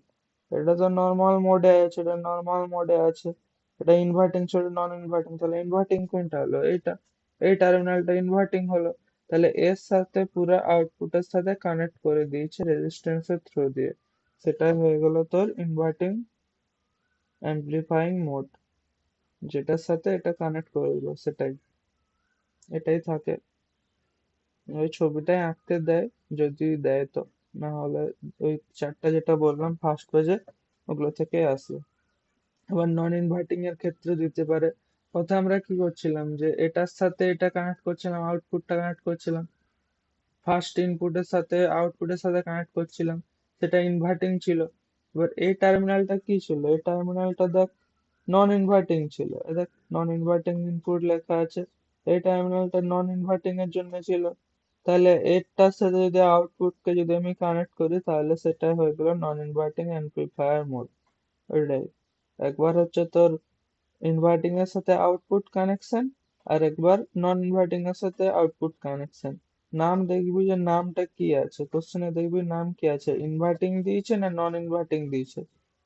নন ইনভার্টিং হলে নন ইনভার্টিং এর টার্মিনাল নিচেরটা ছিল, এর নিচের সাথে আউটপুট কানেক্ট হবে। আর ইনভার্টিং দিলে হচ্ছে ইনভার্টিং টার্মিনাল কোনটা ছিল, উপরেরটা, তাহলে উপরের সাথে আউটপুট কানেক্ট হবে। এটাই ডিফারেন্স, আর কিছুই না। আর যদি বলে তাহলে এগুলা, এই সূত্র মূত্র এগুলো লিখে দিস, যদি এক্সট্রা কিছু লিখতে হয়, না হলে দিলেই ছবি দেয়, না হলে দেয় না। আর দেখ অ্যাপ্লিকেশন দেওয়া আছে যে অ্যাডিং সামিং অ্যাপ, এগুলা এত কিছু দেয়নি, তাও এক্সট্রা দিয়ে রাখছি, নিয়ে রাখিস, বলা যায়নি। ইন্টিগ্রেটেড সার্কিট অ্যাপ্লিকেশন, ডিফারেন্সিয়েটার, এগুলা বেকার, করে লাভ নাই, তাও নিয়ে রাখিস, বলা যায়নি। অনেক সময় অনেক স্যার আছে যারা একটু বেশি পাকামো করে, এই জন্য ইমার্জেন্সি পারপাসের জন্য নিয়ে রাখতে বলছে। তাহলে কিন্তু এই ইউনিটটা শেষ, এই 6 নাম্বার ইউনিটটা কিন্তু শেষ। ইলেকট্রনিক্সে আরেকটা ইউনিট আছে, সেটা হচ্ছে তোর 7 নাম্বার ইউনিট, যেটাতে দেখ ওই যে যেটা আইটি তে পড়েছিস। গেট নর হ্যাঁ, গেট ওগুলো। তোর এগুলো করেছে, বুলিয়ান অ্যালজেব্রা এগুলো করেছে, rules of Boolean algebra, binary addition, subtraction, এগুলো করেছে এগুলো। আমাদের আমাদের FEEE ম্যাম করেছিলেন। ও ঠিক আছে, বাইনারি এডিশন, বাইনারি তো জানিস 0 আর 1। হ্যাঁ হ্যাঁ হ্যাঁ। তাহলে এডিশন মানে কি? এডিশন মানে যোগ। তাহলে বাইনারি এডিশনে বাইনারিতে কি কি থাকে কম্বিনেশন? 00 01 1 10 11, এই যে হ্যাঁ জিরো হ্যাঁ জিরো 10 01 আর 11। তাহলে বাইনারি এডিশন যোগফল, জিরোর সাথে জিরো যোগ করলে জিরো হবে, জিরোর সাথে ওয়ান যোগ করলে ওয়ান হবে, ওয়ানের সাথে ওয়ান যোগ করলে কিন্তু ওয়ানই হবে, এই যে ওয়ান। সাবট্রাকশন হচ্ছে তোর মাইনাস মানে বিয়োগ, জিরো থেকে জিরো বিয়োগ করলে জিরো হবে, এক থেকে জিরো বিয়োগ করলে এক হবে, এক থেকে এক মাইনাস করলে জিরো হবে, আর জিরো থেকে এক মাইনাস করলে জিরো হবে বড়তে ওয়ান, মানে হাফ হাতে থাকবে। বাইনারি মাল্টিপ্লিকেশন মানে গুণ, জিরোর সাথে জিরো গুণ করলে জিরো, জিরোর সাথে যাই গুণ করবি সব জিরো হবে, খালি একের সাথে এক গুণ করলে এক হবে। বাকি এখানে আছে laws of Boolean algebra, commutative law হয়। হ্যাঁ, এই ল গুলা কিন্তু একটা আছে, ডি মর্গান আছে, ডি মর্গানটা কিন্তু আছে। ডি মর্গান করেছে তোদের? হ্যাঁ, ডি না। মর্গানটা কিন্তু FEEE তে আসবে, ওইটা আমি তাহলে করে দেবো। এই ডি মর্গানে এই লটা কিন্তু আসবে, এই commutative law, A plus B is equal to B plus A, মানে এ এ বি এর যোগফল কিন্তু সেটার আউটপুটও কিন্তু বি আর বি যোগ এই হয়, এ ইন্টু বি হচ্ছে বি ইন্টু এ। এটা হচ্ছে কমিউটেটিভ ল। কমিউটেটিভ লতে মানে কি, মানে যোগ কর আর গুণ কর যাই হোক না কেন, সামনে যেটা থাকবে আর পিছনে যেটা থাকবে, সেটা আউটপুটও পিছনে সামনে যোগ করলেও বা গুণ করলেও রেজাল্ট একই আসবে, সেটা হচ্ছে বলছে কমিউটেটিভ ল। এবার অনেক সময় এরকমও হয় যে সামনে যোগ কর, সামনে আর পরে যেটা আছে যে এ আর বি, এটা প্রথমে এটা সেকেন্ডে, এবার এই দুটাকে যোগ করলে যা রেজাল্ট আসলো, ইলেকট্রনিক্স এর ক্ষেত্রে অনেক সময় কি হয় যে এইটাকে বিটাকে যদি আগে করে দে, এটাকে যদি পরে করে দে, তখন কিন্তু রেজাল্ট অন্য হয়ে যায়, তো সেটা অন্য হয়, ঠিক আছে। কিন্তু নর্মালি আমরা যেটা জানি যে একই জিনিসকে যোগ করলে সেটাকে আগে করি পিছনে করি সেমই হয়, গুণ করলেও আগে পিছনে যাই করি না কেন সেমই অ্যান্সার আসবে। তো সে সেম সেম যেটা হয় সেটাকে বলা হয় কমিউটেটিভ ল। অ্যাসোসিয়েটিভ ল বলতে কি বোঝাচ্ছে? অ্যাসোসিয়েটিভ নাম থেকে বোঝা যাচ্ছে যে বেশি থাকবে, দুইয়ের বেশি থাকবে, অ্যাসোসিয়েটিভ। গ্রুপ যেটাকে বলে, দুজনে, দুজনেও বলা হয় কিন্তু দুজনের এখানে বেশি থাকবে। এখানে দেখ দুজনকে যোগ করা হচ্ছে, সে দুজনকে যোগ করে একটা হলো, এই একটা সাথে মানে দুজনে যোগ করে একটা হলো, তাকেও আরো একজনের সাথে যোগ করছি, তাহলে কি হলো? অ্যাসোসিয়েটিভ হয়ে গেল, মানে দুজনের বেশি সেখানে আমি যোগ করছি। দেখ এখানে দেওয়া আছে বি আর সি কে প্রথমে যোগ করছি, ব্র্যাকেট দেওয়া আছে যেহেতু, তাহলে প্রথম অপারেশন আমাদের ব্র্যাকেটেরটা হবে বদমাস নিয়ম অনুযায়ী, ব্র্যাকেট ফার্স্টে আসে। তাহলে বি আর সি কে প্রথমে যোগ করলাম, পরে বি এর সি এর যে রেজাল্ট আসবে সেই রেজাল্টের সাথে এ কে যোগ করব, সেটা যে অ্যান্সারটা আসবে, সেই অ্যান্সারটা ক্ষেত্রে যে রেজাল্টটা আসবে, যখন আমরা এই অপারেশনটা করব সেম রেজাল্টটাও এখানেও আসবে, যে এ আর বি কে যোগ আগে যদি যোগ করি, তার যে রেজাল্ট, সে রেজাল্টের সাথে সি কে যদি যোগ করি, তাহলে সে রেজাল্টটা এর সাথে সমান হবে। ওটাই এখানে বলা হচ্ছে যে অ্যাসোসিয়েটিভ লয়ে এরকম হয়। সেটা যোগের ক্ষেত্রে, গুণের ক্ষেত্রে সেম, যে বি আর সি এর সাথে গুণফলের যে রেজাল্ট আসবে সেই রেজাল্টের সাথে যদি এ কে গুণ করি, অল ওভার যে রেজাল্টটা আসবে সেই রেজাল্টটা সমান হবে কার সাথে, না যদি এ আর বি কে যদি প্রথমে গুণ করি তার যে রেজাল্ট সেই রেজাল্টের সাথে সি কে যদি গুণ করি অল ওভার যে রেজাল্ট এর রেজাল্ট আর এর রেজাল্ট সমান হবে, সেটা হচ্ছে অ্যাসোসিয়েটিভ ল। মানে হচ্ছে একবার এ প্লাস বি এর সাথে হুম যোগ হবে, একবার এ প্লাস সি এর হুম সাথে যোগ হবে, ওটাই তো? এখানে হুম ডটের ক্ষেত্রেও সেই সেম। জিনিসটা যে হচ্ছে তিনটা যদি আমার কাছে থাকে এ বি সি, তিনটার মধ্যে যদি প্রথম দুটা হোক বা দ্বিতীয় দুটাকে হোক, যে কোনো দুটাকে যোগ করে, মানে যোগের ক্ষেত্রে বলছি, যোগ করে পরে যদি যোগ করি উল্টে যে জিনিসটা করে দেয়, যেটা একলা রয়ে গেছিল সেটাকে দুকলা করে, যে দুকলা রয়ে গেছিল তাকে একলা করে যদি যোগ করি রেজাল্ট সেমই থাকবে, এটাই আর কিছুই না। হুম। আর ডিস্ট্রিবিউটিভ ল মানে ডিস্ট্রিবিউট হয়ে যাবে। এনে কি দেখাচ্ছে, এখানে শুধু বুঝতে আমরা যোগ আর গুণে করছিলাম, যোগের সাথে গুণ করছিলাম না, এখানে কিন্তু সেটা আসবে, যোগ গুণ একসাথে আসবে। একবার দেখ আছে এ প্লাস বি ইন্টু সি সমান কি হবে, এখানের ক্ষেত্রে এ plus A B plus B. Into A plus C, এটা হচ্ছে ডিস্ট্রিবিউটিভ ল। এটা এরকম একটা সূত্র ম্যাথে তোরা করেছিস, আমার মনে নাই, এটা ত্রিকোণমিতিতে করেছিস হয়তো। যাই হোক, এটা হচ্ছে এরকম যদি হয় এ প্লাস বি ইন্টু সি যদি হয় তাহলে এর যে রেজাল্টটা হবে, মানে এর রেজাল্টটা করার জন্য আমরা কিভাবে সাজাবো সেটাই এই লতে বোঝানো হয়েছে। ধর এখানে দুই আছে, দুই তো হবে না এখানে, হ্যাঁ ধর বোঝানোর জন্য বলছি, না দুই আছে, এখানে তিন আছে, এখানে চার আছে, এই অপারেশনটা করার জন্য তাহলে আমরা কি সাজাবো, যে দুই প্লাস তিন ইন্টু দুই প্লাস চার, মানে এখানে দুই এখানে তিন, দুই প্লাস তিন ইন্টু দুই প্লাস চার, ওইরকম। হুম। এখানে হ্যাঁ। প্রথমে যোগ ছিল, এখানে গুণ ছিল, এবার এটাকে এখানে উল্টে দিয়েছে, এখানে গুণ করেছে এখানে যোগ করেছে, তাহলে এটার ক্ষেত্রে কি হবে, সেরকম এর একই জিনিস হবে, খালি সাইন গুলো চেঞ্জ হবে, এখানে প্লাস এখানে গুণ ছিল, গুণটা এখানে চলে যাবে, প্লাসটা এখানে চলে যাবে, এই জিনিসটা। এগুলো হচ্ছে ডিস্ট্রিবিউটিভ, হুম। মানে কি হয়ে গেল, ডিস্ট্রিবিউশন হয়ে গেল। ধর এই যে এটা ছিল, ইকুয়েশনটা ছিল, ইকুয়েশনটাকে আমরা ডিস্ট্রিবিউট করে দিলাম দুটো আলাদা আলাদা ইকুয়েশনে, বাস সেটাকে গুণ করছি না যোগ করছি, সেটা অল ওভার রেজাল্টটা সেটার উপর ডিপেন্ড করবে।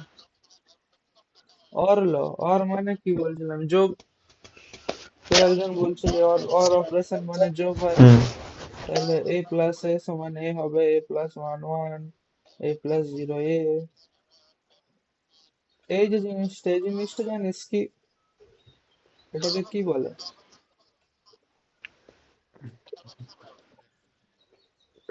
এটা ভেক্টর ভেক্টর চিহ্ন চিহ্ন তো। তখন হতো যখন এখানে তীর চিহ্ন থাকতো, এখানে শুধু দাগ দেওয়া আছে।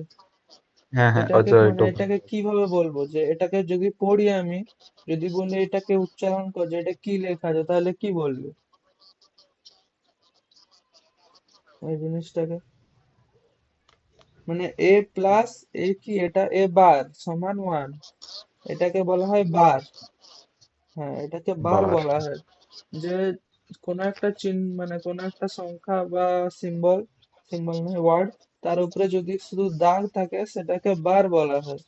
এবার এই বারের মানে কি, বারের মানে হচ্ছে, তোরা ম্যাট্রিক্সও করেছিস, ম্যাট্রিক্স ডিটারমিনেন্টও করেছিস, যে এখানে এর যে ভ্যালুটা থাকবে তার উল্টা হয়ে যাবে, বার হচ্ছে সেটাই, যা ভ্যালু থাকবে সেটা উল্টা, মানে এটা যদি পজিটিভ থাকে সেটা তাহলে নেগেটিভ হয়ে যাবে, মানে নট গেট, নট গেট পড়েছিস তো, হুম। যদি a এর ভ্যালু ওয়ান হয় তাহলে এ বারের ভ্যালু কিন্তু জিরো হবে, বুঝা গেল, বার হচ্ছে ওটাই, ওয়ান আর জিরোর ক্ষেত্রে হলে ওয়ান থাকবে, এ তে যদি ওয়ান হয় ভ্যালুটা, আমি বলছি এ সমান, মার্কস নেই বলে কিছু সমস্যা হচ্ছে, এ সমান যদি ওয়ান হয় তাহলে এ বার কিন্তু জিরো হবে, ঠিক আছে। এটা হচ্ছে এবার এর উপরে হচ্ছে দাগ দেওয়া হয়েছে, তাহলে সেটা বার হয়ে গেল, তাহলে এ বার হয়ে গেল জিরো। আর এর হুম সেম যদি এ যদি জিরো হতো, ধর এ সমান হচ্ছে জিরো আছে, ঠিক আছে, তাহলে এবার কি হবে, এবার তাহলে ওয়ান হয়ে যাবে। হুম, ওয়ান এটা হবে। হচ্ছে বারের ফাংশন। হুম তোরা ম্যাট্রিক্স ডিটারমিনেন্টও করেছিস। উল্টো। ধুর, জীবনে অনলাইন ক্লাস করায়নি, ক্লাসেই করায়নি। এ মুছতে মুছা যাচ্ছে না এখন, বিরক্তিকর। তাই ঠিক ইরেজার করছি, টুলটা লাও, মুছে নি। তাহলে কোনো কিছু শর্টকাট আসলে আছে। আমার, আসলে কি বলতো, আমার ছাড়ে দাও। মাউসটা চার্জ শেষ হয়ে গেছে। চার্জিং এ বসিয়ে রাখছি, ব্যাটারিটা প্রবলেম মারছে, ব্যাটারি ওই জন্য। চেঞ্জ করাতে হবে। আমি আরো ইঞ্জিনিয়ারিং করে হুম দিয়েছি, পেন্সিল ব্যাটারি বারবার ইয়ে করতে হতো, আমি এখানে লাগিয়ে দিয়েছি লিথিয়াম আয়ন ব্যাটারি, রিচার্জেবল, যত খুশি রিচার্জ দাও আর কাজ করো। হুম। এটাই ফায়দা। তারপর দেখ এন্ড ল আছে, এন্ড মানে কি, গুণ ছিল, অর মানে যোগ, এন্ড মানে গুণ, তাহলে এ ইন্টু এ, এ ইন্টু ওয়ান এ, জিরোর সাথে যাই গুণ করবে জিরোই হবে। এবার এ ইন্টু এবার হুম জিরো, কারণ একটা ক্ষেত্রে যদি ওয়ান হয় তাহলে একটা জিরো হবে, একটা যদি জিরো হয় তাহলে একটা ওয়ান হবে। এর ক্ষেত্রে একটা, যদি এটা ধর, জানি না আমরা এর মান কি আছে, ধর এক ধরলাম, তাহলে এটা জিরো হবে। আর যদি এটা জিরো ধরি তাহলে এটা এক হবে, মানে কোনো একটা ওয়ান হবে একটা জিরো হবে। সেটা যে কেউ হতে পারে, এটাও হতে পারে এটাও হতে পারে, মেনলি এখানে ওয়ান আর জিরো আছে। ওয়ান আর জিরো কে যোগ করলে ওয়ানই হতো, তাহলে যেন ওয়ান ছিল। এবার এখানের ক্ষেত্রে সেম, দুটার মধ্যে মানে তোর দুটাতে, একটাতে তো ওয়ান হবে একটাতে জিরো হবে, এটা একদম শিওর। এ যদি ওয়ান হয় এবার জিরো হবে, এ যদি জিরো হয় তাহলে এবার ওয়ান হবে, তাহলে জিরোর সাথে যাই গুণ কর না কেন জিরোই হবে, সেটাই দেওয়া আছে। ডবল ইনভার্সনটা কি, ডবল বার, মানে ডবল বার। এতে ওয়ান ছিল, ঠিক আছে, হুম এ সমান ছিল বার,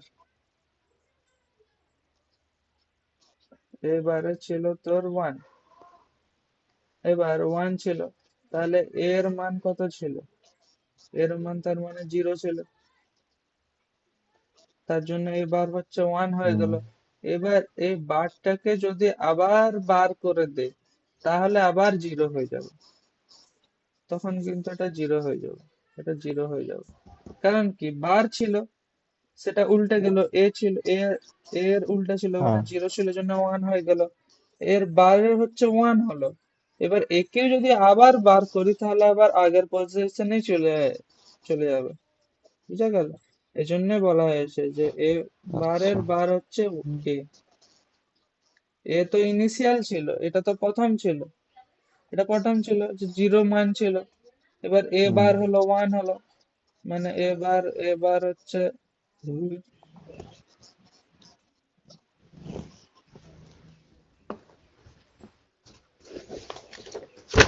এবার কি ছিল, এবার ওয়ান হয়ে গেল, কারণ এ সমান জিরো ছিল, তার জন্য এবার ওয়ান হয়ে গেল। এবার একে যদি আবার বার করি তাহলে আবার জিরো হয়ে যাবে, মানে এটাকে আরো উল্টে যাবে, তাহলে জিরো হয়ে যাবে, জিরো হয়ে যাবে। এবার জিরোর মান কি ছিল, এর মান জিরো ছিল,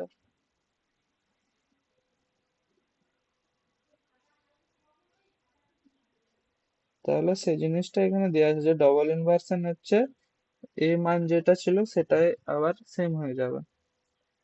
একটা আছে রিডুন্ডেন্সি ল, এটা এরকম আছে, এ প্লাস এ ইন্টু বি সমান এ, এ ইন্টু এ প্লাস বি সমান এই হবে। এই জিনিসটা আমরা পড়িও নি, যা দেখিও নি, আর কখনো কাজেও আসেনি। রিডেন্সি লো। এই জিনিসটা থ্রু আউট আমাদের এই সিলেবাসে লাগেনি, এই জন্য আমাদেরকে পড়ায়ও নি। ওদেরকে পড়েছে ক্লাসে? না না, এত দূর না, ওই যাইনি কে স্যার বললো এখনো। কলেজের ম্যাম পড়িয়েছে, ভাই ও তো বেরিয়ে নাকি? গেছে নেই। বাবা, চারজন। 5 জনের তো স্টুডেন্ট। যাই হোক, উঠেছিল। এই দেখ, এগুলো তো তোরা করেছিস বলছিস। অর গেট, আর হচ্ছে তোর যোগফল। অর গেটের চিহ্ন এরকম হয়, মানে সে অর্ধেক চাঁদের মতো। এটাকে কি বলা যাবে, এটা কিরকম দেখতে? চাঁদের মতো তো নয়, যাই হোক না। অর্ধেক ইয়ের মতো। এটা কি যে বলবো,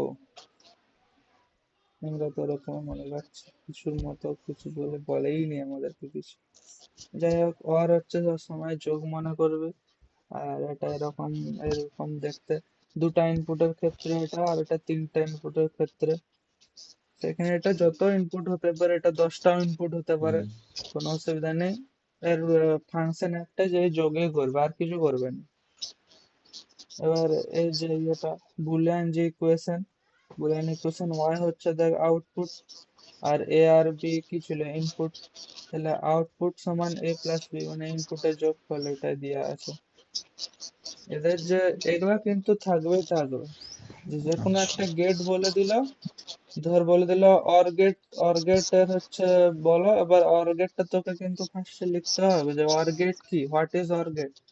লিখতে হবে যে দুই বা তার বেশি ইনপুটের যোগফল হচ্ছে আউটপুটে আমরা যেটা পাই, সেটাই হচ্ছে ওয়ার গেট। এটা কিন্তু ইংলিশে লিখতে হবে। এটা বলেছে তো স্যারদেরকে, স্যার হুম। অনিমেষ স্যার যাই হোক, এটা না। হচ্ছে কিন্তু দুটার ক্ষেত্রে, আইটি হোক বা এফটিপিলির ক্ষেত্রে হোক, দুটার ক্ষেত্রে কিন্তু এটা করতে হবে।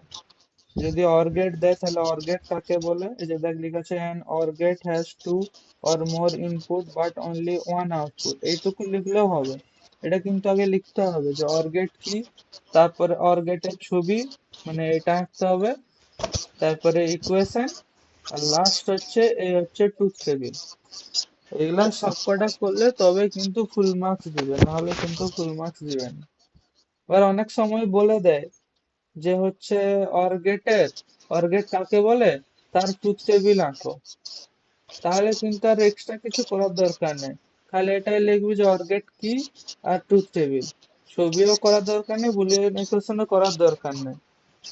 কোশ্চেনে যেরকম বলবে, কোশ্চেনটা ভালো করে পড়বি, তারপরে অ্যান্সার করবি। যদি বলে যে, এটাও বলতে পারে যে ছবি আঁকো, ট্রুথ টেবিল আঁকো আর বুলিয়ান ইকুয়েশন, তাহলে এই তিনটা করতে হবে। কাকে বলে লিখার দরকার নেই, যে কাকে বলে এটা লিখার দরকার নেই। আর যদি বলে অর্গেট টিকা লেখো বা সংজ্ঞা, শর্ট নোট, তাহলে কিন্তু সবকটাই করতে হবে। অর্গেট কাকে বলে, এই ছবি, এই ইকুয়েশন আর ট্রুথ টেবিল। ট্রুথ টেবিলটা পারিস তো তারা? হ্যাঁ। ওই আইটির মতনই সেম ধর হবে না? দুটা, এখানে দেখ দুটা ইনপুটের ক্ষেত্রে দেওয়া আছে। এবার আমরা জানি কি জিরো আর ওয়ান হয়। জিরো ওয়ানের মধ্যে চারটা কম্বিনেশন হয়।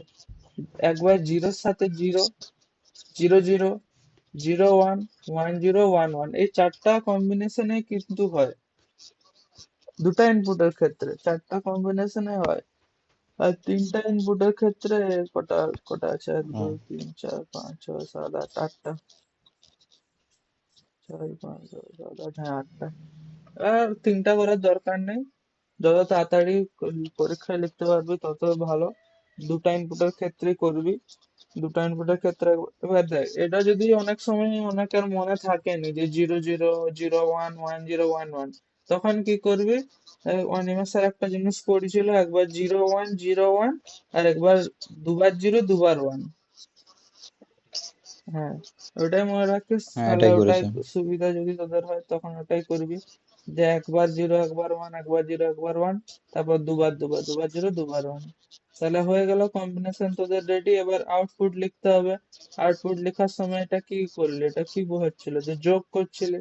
তাহলে যোগের ক্ষেত্রে তো একদম সোজা জিনিস। জিরোর হুম। সাথে জিরো যোগ করলে জিরো, জিরোর সাথে ওয়ান যোগ করলে ওয়ান, ওয়ানের সাথে জিরো যোগ করলে ওয়ান, ওয়ানের সাথে ওয়ান যোগ করলে ওয়ানই হয়। খালি ক্যারিতে ওয়ান থেকে যায়, সেটা এখানে লেখার দরকার পড়ে না। হুম। তারপর এন্ড গেট আছে। এন্ড গেটে তো হচ্ছে তোর গুণ হয়। ছবিটা এরকম ডি এর মতো দেখতে।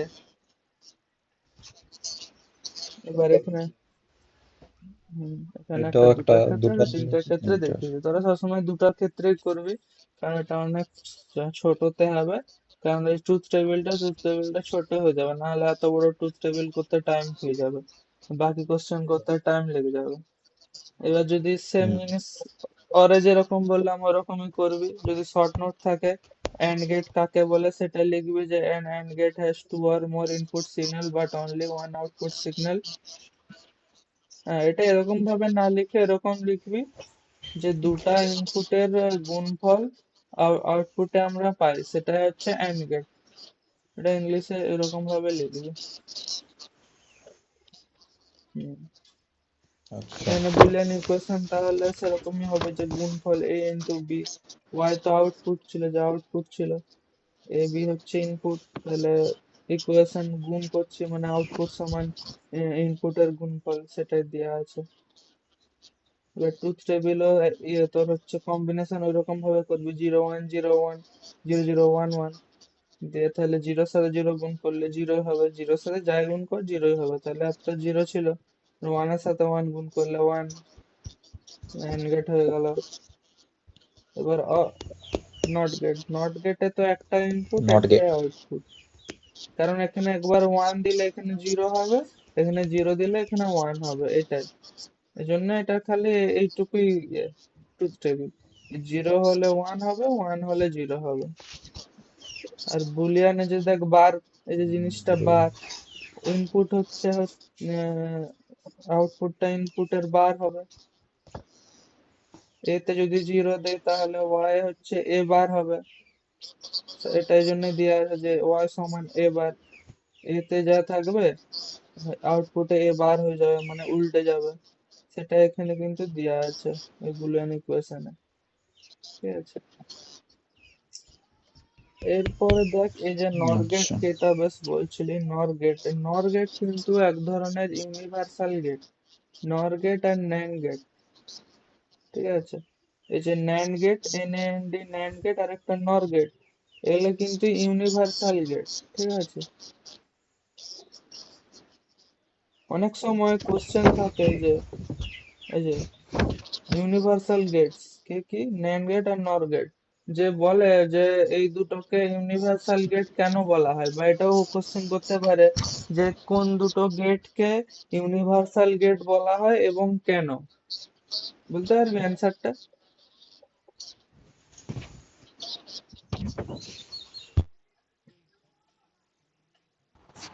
এই হ্যাঁ, সবগুলো তো এর কারণ মধ্যেই হচ্ছে থাকে দাদা। প্রথমত কথা যে নর গেট হোক বা ন্যান্ড গেট হোক, এই দুটার ক্ষেত্রে কিন্তু দুটা গেটের দুটা গেটকে আমরা কি করি, যে ইন্টিগ্রেট করি, সেটা হচ্ছে প্রত্যেকটা ক্ষেত্রে যে গেট হোক না কেন, অর গেটকে অর নট গেটকে আমরা ইন্টিগ্রেট করি।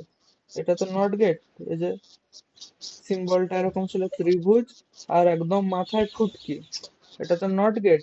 এই নট গেট কিন্তু নর গেটেরও আছে, এই যে ফুটকিটা, আবার ন্যান্ড গেটেও কিন্তু দেখ ফুটকিটা আছে, মানে কি বোঝাচ্ছে যে নট গেটটা হচ্ছে তোর সব জায়গাতে আছে। এবার দেখ এই যে নট গেটটা আমরা কার সাথে করছি, কার সাথে ইন্টিগ্রেট করছি, একবার দেখ অর গেটের সাথে, এবার এন্ড গেটের সাথে, একবার অর গেটের সাথে, কারণ আমরা এই দুটা গেটেই পড়েছি, প্লাস এর তিন নাম্বার গেট হচ্ছে নট গেট। প্রথম দুটা গেট কি ছিল, একবার অর গেট ছিল, একবার এন্ড গেট ছিল, এই দুটার সাথে কিন্তু নট গেটকে যোগ করা হচ্ছে, মানে ইন্টিগ্রেট করা হচ্ছে, তখনই কিন্তু এই দুটা গেট আসছে। হয়ে গেল, এই যে দুটা গেট, দেখ নর, হ্যাঁ, ও আর আছে, আর এন, এন ফর নট, আর ও আর, তাহলে ও আর এর সাথে নট গেট হলো। এটা কত নাম্বার ছিল, এটা তো এটা আমরা প্রথমে পড়ছিলাম অর গেটটা, এই যে অর গেটটা প্রথমে পড়ছিলাম, তাহলে অর এর সাথে এন্ড গেট কে ইন্টিগ্রেট করা হলো। সেকেন্ড গেট আমরা কি পড়ছিলাম, এন্ড গেট, এই এন্ড গেটের সাথে যখন আবার নট গেট কে আমরা ইন্টিগ্রেট করব, তখন হয়ে গেল ন্যান্ড গেট। তাহলে নট গেটটা হচ্ছে তোর অর গেটের সাথে একবার আর একবার এন্ড গেটের সাথে যুক্ত হয়ে তবেই হচ্ছে এই দুটা গেট হচ্ছে। এবার এই দুটা গেটে আমরা দেখছি কি, যে দুটা গেট হচ্ছে একটার বেসিক গেট নিয়ে তৈরি হচ্ছে। এবার এই দুটো গেটকে যখন আমরা ইন্টিগ্রেট করে আমরা প্রায় সব ধরনের কাজে করে ফেলতে পারি, যেটা বললি, কেবল একজন বললি যে আমরা এখান থেকে অনেক মানে প্রায় সব কাজে করে নিতে পারি। এই যে নর গেট হোক, অর গেট হোক বা এন্ড গেট হোক, যদি আমরা যোগ করতে চাই তাহলে অর গেট লাগাবো, আর যদি এন্ড গেট মানে গুণ করতে চাই তখন এন্ড গেট লাগাবো। আবার অনেক সময় এরকম হয় যে দেখা গেল আমার একটাই গেট লাগাবো, সেখানে আমি যোগও করতে পারবো আবার গুণও করতে পারবো। তখন তো আর আমাকে আলাদা আলাদা গেট লাগালে চলবে না। তখন আমাদেরকে ইউনিভার্সাল গেট লাগাতে হবে, তাহলে আমরা কি করতে পারবো, যে গুণও করতে পারবো আবার যখন যোগও করতে পারবো, যখন আমার যেটা প্রয়োজন হবে। এজন্য এটা হচ্ছে ইউনিভার্সাল গেট, এজন্যই বল। তাহলে নর গেটের ক্ষেত্রে কি বললাম, যে অর গেট আর নট গেট কে যুক্ত করে বানানো হচ্ছে। তাহলে অর গেটের সিম্বল এইটা ছিল, আর নট গেটের সিম্বল এইটা ছিল। এবার এই দুটা হচ্ছে বোঝানোর জন্য হলো যে এই দুটাকে যোগ করলাম। অ্যাকচুয়াল যেটা, যে যোগ করার পর যেটা হলো সেটা হচ্ছে অর গেট যেরকম দেখতে, মাথায় খালি ফুটকি। এটা তাহলে সিম্বল হয়ে গেল। এবার ওটাই লিখতে হবে যে নর গেট কি, মানে হোয়াট ইজ নর গেট যদি বলে, তখন ওটাই লিখতে হবে যে অর গেট আর নট গেট কে দুটো কম্বিনেশন কে যখন আমরা অ্যাড করি তারপর যে ফাইনাল যে গেটটা পাই তাকে হচ্ছে নর গেট বলে, ওটাই লিখতে হবে। এবার বুলিয়ান ইকুয়েশন দেখ কি বলা হয়েছে। বুলিয়ান ইকুয়েশন, নর গেট জিনিসটা তাহলে কি হলো, যে অর গেট যেটা হলো, প্রথমে অর করলাম মানে যোগ করলাম, তারপরে হচ্ছে গুণ করলাম। প্রথমে তো অর আছে মানে যোগ, এবার যোগফল যে অ্যান্সারটা আসলো, যোগ করে যেটা অ্যান্সার আসলো মানে এ প্লাস বি, এ আর বি কে কি করছি, নর গেট মানে যোগ করছি, তাহলে এ প্লাস বি হলো, এ প্লাস বি হলো। তারপরে দেখ নট আছে, নট মানে কি বললাম, বার, এই যে বার, তাহলে বার হয়ে গেল, পুরাটার বার হয়ে গেল, সে জিনিসটাই। এখানে দেখ, এখানে যদি করি তাহলে ট্রুথ টেবিলটা, তাহলে যদি আমরা এখন দেখি, 0 প্লাস 0 কি যোগ করলে কি হয়, জিরো। তাহলে জিরো যোগ ফলের উল্টাটা, তাহলে জিরো অ্যান্সার হলো, জিরোকে উল্টে দিলে ওয়ান, সেটা দেখ দেওয়া আছে। জিরো আর ওয়ান কে যোগ করলে যোগফল হয় ওয়ান, তাহলে যোগফলকে আরো উল্টে দাও, ওয়ান ছিল, ওয়ান কে তাহলে উল্টে দিলে জিরো হয়ে গেল, সেটাই দেওয়া আছে। আবার 1 প্লাস 0 যোগ করলে ওয়ান হবে, ওয়ান কে উল্টে দিলে আবার জিরো হয়ে যাবে। ওয়ান আর ওয়ান কে যোগ করলে ওয়ান হয়, তাহলে সেটাকে আবার উল্টে দিতে হবে, তাহলে ওয়ান এর উল্টে দিলে জিরো, সেটাই করা আছে। একদম সিম্পল জিনিস। ন্যান্ড গেটের ক্ষেত্রে সেম নর গেটের মতোই হবে। প্রথমে এন্ড গেট আছে, তারপর হচ্ছে নট গেট আছে, তাহলে ফাইনাল যে সিম্বলটা সেটা হচ্ছে এইটা, যে এন্ড গেট আর তার উপরে ফুটকি, সেটা হচ্ছে ন্যান্ড গেট হয়ে গেল। তাহলে প্রথম অপারেশন এন্ড গেট হবে, মানে প্রথম অপারেশনটা হচ্ছে আমরা গুণ করব, তারপর গুণ করে যে গুণফলটা আসবে সে গুণফলটাকে উল্টে দেবো, মানে এ ইন্টু বি, তারপর হচ্ছে এ ইন্টু বি এর বার, সেটাই হয়ে যাবে ন্যান্ড গেট। বুলিয়ান দেখ, বুলিয়ান ওটাই দেওয়া আছে যে এ ইন্টু বি তার বার, সেটা হচ্ছে তো বুলিয়ান ইকুয়েশন। বাট ট্রুথ টেবিলটা কিরকম হবে, তাহলে এ, জিরো আর জিরো কে গুণ করলে জিরো হয়, এবার জিরো জিরো কে গুণ করলে জিরো হলো, জিরো কে তাহলে উল্টে দাও তাহলে ওয়ান হবে, দেখ ওয়ান করা আছে। জিরো আর ওয়ান কে গুণ করলে সেই জিরোই হবে, জিরো কে আরো উল্টে দাও, ওয়ান হয়ে গেল। ওয়ান আর জিরো গুণ করলে সেই জিরোই হবে, জিরো কে আরো উল্টে দাও, ওয়ান হয়ে গেল। ওয়ান আর ওয়ান গুণ করলে ওয়ান হয়, তাকে উল্টে দাও, জিরো হয়ে গেল। একদম সিম্পল জিনিস, কিছুই নাই। তারপরে দেখ আরো দুটা গেট আছে, সেগুলা হচ্ছে এক্সক্লুসিভ গেট। একটা হচ্ছে তোর এক্সনর গেট, এক্সর গেট, আর একটা এক্সনর গেট, এক্সনর, আর একটা এক্স অর। একটা যোগফলের সাথে এক্সক্লুসিভ আছে, মানে অর এর সাথে এক্স আছে, আর একটা নরের সাথে এক্স আছে, এক্স নর। এক্সক্লুসিভ গেট জিনিসটা কি, এক্সক্লুসিভ গেট, হ্যাঁ, এটা পরে করবো, দাদা থাকুক এখানে, এখানে রাখো। অনেকটা আর হয়ে গেল, আমার আরো করবো, ব্যাটারিও শেষ হয়ে গেল। আর 11 মিনিট চলবে। তাহলে আর হ্যাঁ, তিনটা ডি ক্লাস, মর্গানটা আছে, তাহলে আর তিনটা ক্লাসে ফেলতে হবে। রিমেনিং। দেখলে টাইমিংটা সেটাই তো রে। কেমন বললাম। তাহলে হচ্ছে তো ডি মর্গানটা বাকি রয়েছে। ডি মর্গানটা না খাতায় না করালে বুঝতে পারবি না। এবার তোদের যদি অফলাইন ক্লাস হয় তো ভালো, না হলে আমাকে এখান থেকে ভিডিওতে দেখাতে হবে।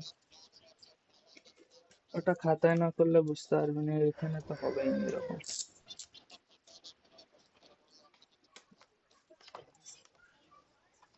হম।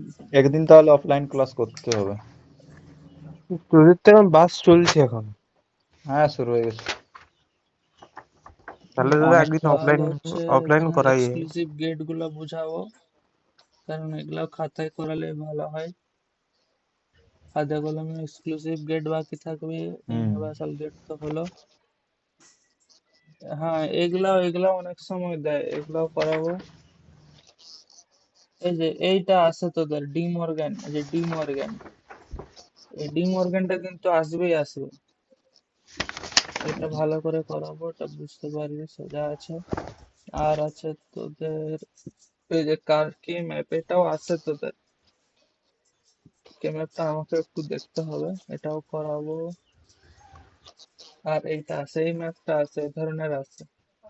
এটা বুঝাবো, সহজ আছে এরকম। এটা ছোট আছে, অনেক বড় আছে, এগুলা করে দেবো তোদের। ওটা আর একটা ক্লাসে হয়ে যাবে।